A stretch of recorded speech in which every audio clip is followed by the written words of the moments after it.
सुरक्षा के लिए, व्यापारियों की सुरक्षा के लिए, याद करिए ना 5 साल पहले क्या होता था। 5 साल पहले बेटियों की सुरक्षा खतरे में थी।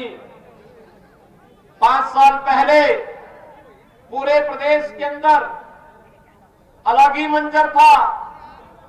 व्यापारियों को बम फेंके जाते थे, छोटी छोटी बातों के लिए तनाव होता था, कर्फ्यू लगता था, दंगे होते थे। भाइयों बहनों, आज प्रदेश के अंदर दंगे नहीं होते, आज प्रदेश के अंदर कर्फ्यू नहीं लगता। आज तो प्रदेश के अंदर कांवड़ यात्रा निकल रही है, शानदार कांवड़ यात्रा। आज कोई बम व्यापारियों पे नहीं फेंक सकता। आज तो भाइयों बहनों, कांवड़ यात्रा में चलने वाले सभी शिव भक्त और हर बम बम का नारा लगा करके चलते हैं। और अपराधियों के खिलाफ कैसे कार्रवाई होती है, इनकी सैकड़ों करोड़ रुपए की जब्त हो रही संपत्ति और इन माफियाओं के ऊपर और इनके शरणदाताओं के ऊपर चल रहा सरकार का बुलडोजर नया हमला है। भाइयों बहनों, विकास आज की आवश्यकता है। यही अंततः नौजवानों के लिए रोजगार देगा, नौकरी देगा और यही एक बेहतर भविष्य की राह दिखाएगा। हर जिले में एक मेडिकल कॉलेज हो, पहले कोई सोचता भी नहीं था। आज तो फर्रुखाबाद के अंदर भी मेडिकल कॉलेज बन रहा है।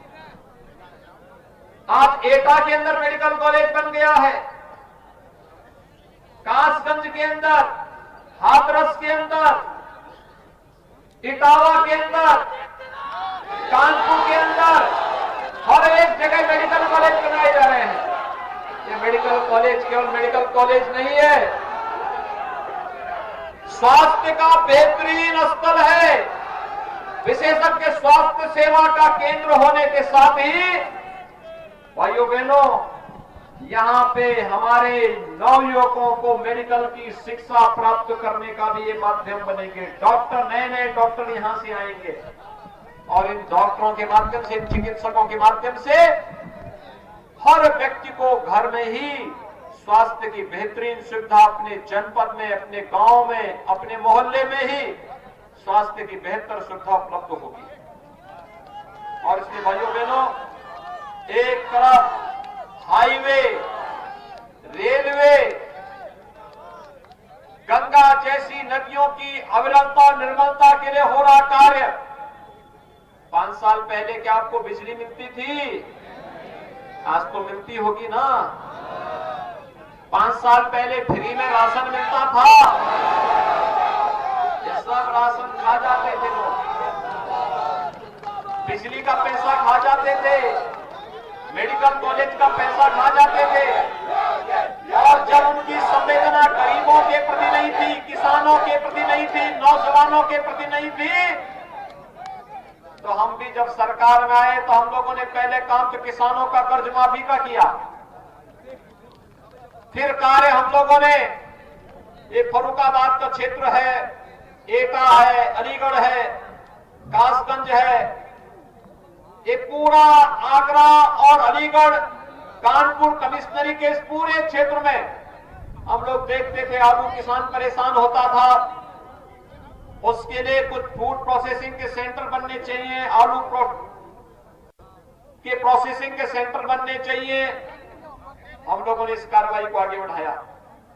आज भाइयों बहनों, कई सेंटर स्थापित हो गए, लेकिन जो लोग किसानों का शोषण करते थे, नौजवानों के रोजगार को छीनते थे, बेटियों की सुरक्षा के लिए खतरा बने हुए थे, आज भाइयों बहनों उन्हीं के ऊपर हमारी सरकार पूरी उन सबको, उन सभी को बेपर्दा करते हुए पूरी निर्ममता के साथ उनसे निपटने का कार्य कर रही है।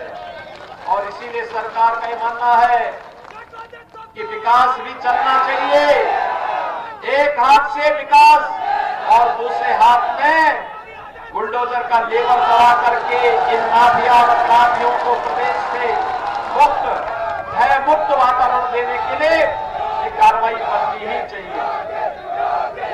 भाइयों बहनों, पिछली सरकारें कार्य नहीं कर पाती थी, करती भी कैसे, करते भी कैसे? किसी गरीब को मकान नहीं दे पाते थे। हमारी सरकार तो भाइयों बहनों 43,50,000 से अधिक गरीबों को एक एक मकान उपलब्ध करा चुकी है। 2,61,00,000 गरीबों को एक एक शौचालय उपलब्ध करा चुकी है। हर गांव और मजरा या तो विद्युतीकृत हो चुका है या उस पर कार्य चल रहा है। और अभी हमारी सरकार हर घर नल की योजना में प्रत्येक व्यक्ति को शुद्ध पेयजल उसके घर में प्राप्त हो, इसके लिए कार्य कर रही है। और फर्रुखाबाद के लिए तो यहां पर गन्ना किसान भी है। पिछले दिनों यहां कुछ नारा लग रहा था, लेकिन भाइयों बहनों मैंने कहा है आने दीजिए डबल इंजन की सरकार को। गंगा एक्सप्रेसवे को फर्रुखाबाद से जोड़ने के लिए लिंक एक्सप्रेसवे का निर्माण किया।